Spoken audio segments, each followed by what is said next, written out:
Hi everyone, ഇന്നത്തെ വീഡിയോയിൽ എങ്ങനെയാണ് നിങ്ങളുടെ പ്രൊഡക്റ്റ് ഇമേജസിൻ്റെ ബാക്ക്ഗ്രൗണ്ട് നിങ്ങൾക്ക് എളുപ്പത്തിൽ ചേഞ്ച് ചെയ്യാൻ പറ്റുക എന്നുള്ളതാണ് നോക്കാനായിട്ട് പോകുന്നത്.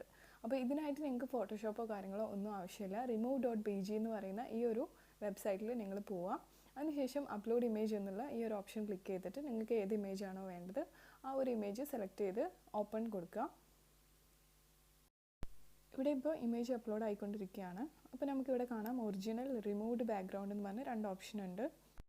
അതിലിവിടെ റിമൂവ്ഡ് ബാക്ക്ഗ്രൗണ്ട് എന്നുള്ള ഈ ഒരു ഓപ്ഷൻ ക്ലിക്ക് ചെയ്ത് കഴിഞ്ഞാൽ നിങ്ങളുടെ പ്രൊഡക്റ്റിൻ്റെ ബാക്ക്ഗ്രൗണ്ട് എന്തായിരുന്നോ അത് കംപ്ലീറ്റ്ലി റിമൂവ് ചെയ്തിട്ടുണ്ടായിരിക്കും. ഇനി ഇവിടെ ഡൗൺലോഡ് എന്നൊരു ഓപ്ഷൻ ഉണ്ട്. അത് ക്ലിക്ക് ചെയ്ത് കഴിഞ്ഞാൽ നിങ്ങൾക്ക് നിങ്ങളുടെ പ്രൊഡക്റ്റ് ഡൗൺലോഡ് ചെയ്തെടുക്കാവുന്നതാണ്. ഇതിപ്പോൾ ഞാൻ നെറ്റിൽ നിന്ന് എടുത്തൊരു പ്രൊഡക്റ്റിൻ്റെ ഇമേജ് ആയതുകൊണ്ടാണ് ഇത്രയും എളുപ്പത്തിൽ നിങ്ങൾക്കിത് റിമൂവ് ആയി കിട്ടിയത് ബാക്ക്ഗ്രൗണ്ട്. അത് പക്ഷേ നമ്മൾ എടുക്കുന്ന പ്രൊഡക്റ്റ് ഇമേജസിനെ ഡിപ്പെൻഡ് ചെയ്തിരിക്കുന്ന ഒരു കാര്യമാണ്. ഇനിയിപ്പോൾ ഞാനൊരു എക്സാമ്പിളായിട്ട് വേറൊരു ഇമേജ് വെച്ച് കാണിച്ചു തരാം എങ്ങനെയാണ് അത് ആവാന്നുള്ളത്. നമ്മൾ എടുക്കുന്ന പ്രൊഡക്റ്റിൻ്റെ ബാക്ക്ഗ്രൗണ്ട് പ്ലെയിൻ ആയിട്ടുള്ള ഒരു കറക്റ്റായിട്ടുള്ള ഒരു ബാക്ക്ഗ്രൗണ്ട് ആണെന്നുണ്ടെങ്കിൽ എളുപ്പത്തിൽ തന്നെ നമുക്കത് റിമൂവ് ചെയ്ത് കിട്ടും. ഇപ്പോൾ ഇതെന്ന് പറയുന്നത് ഒരു 3 ഇമേജസ് ഉള്ള ഒരു ജസ്റ്റ് ഒരു കൊളാഷ് പോലത്തെ ഒരു ഇമേജാണ്. അപ്പോൾ ഞാനിത് നെറ്റിൽ നിന്ന് എടുത്ത ഒരു ഇമേജാണ്. ഇനിയിപ്പം ഇത് എഡിറ്റ് ചെയ്യാൻ എങ്ങനെയാണെന്നുള്ളത് നോക്കാം. അപ്പോൾ ഇതിനായിട്ട് ഇവിടെ നമുക്കിവിടെ താഴെ കുറേ ഓപ്ഷൻസ് കാണുന്നുണ്ടാവും. ഫോട്ടോ എന്നുള്ളതിൻ്റെ താഴെയായിട്ട് ഇതാണ് നമ്മളിപ്പോൾ ഞാൻ തമ്പനയിൽ കാണിച്ചിട്ടുള്ളത് പോലെ തന്നെ ഏതൊക്കെ രീതിയിൽ വേണമെന്നുണ്ടെങ്കിൽ നമുക്കിതിൻ്റെ ബാക്ക്ഗ്രൗണ്ട് ചേഞ്ച് ചെയ്തെടുക്കാനായിട്ട് ജസ്റ്റ് ഒരു ക്ലിക്ക് ചെയ്താൽ മതി. അപ്പോൾ ഇതിനകത്ത് ഡിഫറെൻറ്റ് ഓപ്ഷൻസ് ഉണ്ട്, അത് നിങ്ങൾക്ക് നോക്കാവുന്നതാണ്.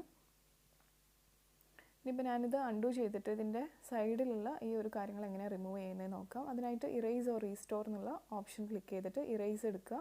അതിനകത്ത് നിങ്ങൾക്ക് ബ്രഷ് സൈസ് കൂട്ടണം എന്നുണ്ടെങ്കിൽ കൂട്ടാം, കുറയ്ക്കണം എന്നുണ്ടെങ്കിൽ കുറയ്ക്കാം. അതുപോലെ തന്നെ മുകളിലൊരു സൂം ഓപ്ഷൻ ഉണ്ട്, അത് സൂം ചെയ്യാനായിട്ട് നമുക്ക് ഉപയോഗിക്കാം.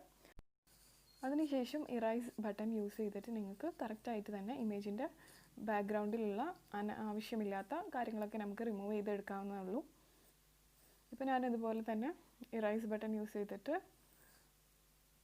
അതിൻ്റെ കാര്യങ്ങളൊക്കെ റിമൂവ് ചെയ്തെടുക്കുകയാണ്. ഇപ്പോൾ സൂം ചെയ്തിട്ട് നമുക്ക് ഇതിൻ്റെ സൈഡൊക്കെ അഡ്ജസ്റ്റ് ചെയ്യണമെന്നുണ്ടെങ്കിൽ ബ്രഷിൻ്റെ സൈസ് കുറച്ചിട്ട് നമുക്ക് കറക്റ്റായിട്ട് തന്നെ ചെയ്ത് കൊടുക്കാവുന്നതാണ്.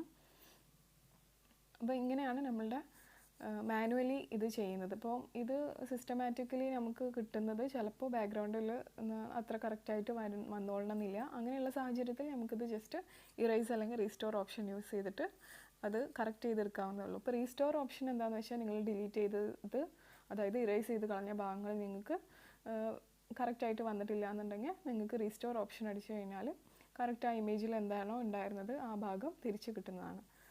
അപ്പോൾ ഞാനിത് വീണ്ടും ഇറൈസ് ചെയ്തു. എന്നിട്ട് അതിന് ശേഷം നിങ്ങൾക്കിത് ഡൗൺലോഡ് ചെയ്ത് എടുക്കണമെന്നുണ്ടെങ്കിൽ അങ്ങനെ ചെയ്യാം. ആമസോണിലൊക്കെ അപ്ലോഡ് ചെയ്യാനായിട്ട് നിങ്ങൾക്കിത് ബാക്ക്ഗ്രൗണ്ട് ഇല്ലാത്ത അല്ലെങ്കിൽ ബാക്ക്ഗ്രൗണ്ട് വൈറ്റ് ആയിട്ടുള്ള ഇമേജസ് യൂസ് ചെയ്യാവുന്നതാണ്. മസ്റ്റായിട്ടുള്ളൊരു കാര്യമാണ്. ഓക്കെ, ഇനി ഇവിടെ നമ്മൾ എഡിറ്റ് ചെയ്ത ഈ ഒരു ഇമേജിൻ്റെ ബാക്ക്ഗ്രൗണ്ട് ചേഞ്ച് ചെയ്യാനായിട്ട് നമുക്കിവിടെ ഡിഫറെൻറ്റ് ഓപ്ഷൻസ് ഉണ്ട്. ഞാൻ നേരത്തെ പറഞ്ഞ പോലെ തന്നെ അത് നിങ്ങൾക്ക് ക്ലിക്ക് ചെയ്ത് കഴിഞ്ഞാൽ സിമ്പിളായിട്ട് തന്നെ നിങ്ങൾക്കിതിൻ്റെ ബാക്ക്ഗ്രൗണ്ട് ചേഞ്ച് ചെയ്തെടുക്കാവുന്നതേ ഉള്ളൂ. ഇനി അതിൻ്റെ റൈറ്റ് സൈഡിലായിട്ട് തന്നെ നിങ്ങൾക്ക് കാണാം കളർ എന്ന് പറഞ്ഞൊരു ഓപ്ഷൻ ഉണ്ട്. ആ ഒരു കളർ എന്ന് പറഞ്ഞൊരു ഓപ്ഷൻ ക്ലിക്ക് ചെയ്ത് കഴിഞ്ഞാൽ ഇതിൻ്റെ ബാക്ക്ഗ്രൗണ്ടിൽ കാണുന്നത് നിങ്ങൾക്കൊരു പ്രത്യേക ഒരു കളറിലായിട്ട് തന്നെ കിട്ടാനായിട്ട് സാധിക്കും. ഇപ്പോൾ അത് വൈറ്റ് വേണമെന്നുണ്ടെങ്കിൽ നിങ്ങൾക്ക് കളർ ഓപ്ഷൻ ക്ലിക്ക് ചെയ്തിട്ട് വൈറ്റ് അടിച്ചാൽ മതി. അപ്പോൾ നിങ്ങൾക്ക് വൈറ്റ് ബാക്ക്ഗ്രൗണ്ട് ആയിരിക്കും കംപ്ലീറ്റ്ലി പ്രൊഡക്റ്റിൻ്റെ ബാക്ക് സൈഡിൽ കിട്ടുന്നത്. ഇപ്പോൾ നിങ്ങൾ ഈ കാണുന്നത് ഞാനെടുത്ത ഒരു ഇമേജ് ആണ്. ഇതിപ്പോൾ remove.bg എന്ന് പറഞ്ഞ ഈ ഒരു വെബ്സൈറ്റിലോട്ട് നമുക്ക് പോയിട്ട് ബ്ലർ എന്നുള്ളൊരു ഓപ്ഷൻ ക്ലിക്ക് ചെയ്ത് കഴിഞ്ഞാൽ ഇങ്ങനെ നമുക്ക് ബാക്ക്ഗ്രൗണ്ട് ബ്ലർ ചെയ്തെടുക്കാൻ പറ്റും. അതുപോലെ തന്നെ നേരത്തെ കാണിച്ചതുപോലെ ഞാനിതിൻ്റെ ബാക്ക്ഗ്രൗണ്ട് മാറ്റിയിട്ടുള്ള കുറച്ച് ഇമേജസ് ആണ് ഇതെല്ലാം. ഒരു വുഡൻ ഫിനിഷിലുള്ളത്, ഇത് വൈറ്റ് ബാക്ക്ഗ്രൗണ്ട് ഉള്ളത്, പിന്നെ ഇത് മാർബിൾ ബാക്ക്ഗ്രൗണ്ട് ഉള്ളത്, പിന്നെ ഇതൊരു ബൊക്കെ എഫക്റ്റിലുള്ള ഇമേജാണ്. അപ്പോൾ ഇങ്ങനെയാണ് നിങ്ങൾക്ക് നിങ്ങളുടെ പ്രൊഡക്റ്റിൻ്റെ ഇമേജസിൻ്റെ ബാക്ക്ഗ്രൗണ്ട് സിമ്പിളായിട്ട് ചേഞ്ച് ചെയ്യാൻ പറ്റുന്നത്. Thanks a lot for watching and I'll catch you in the next video.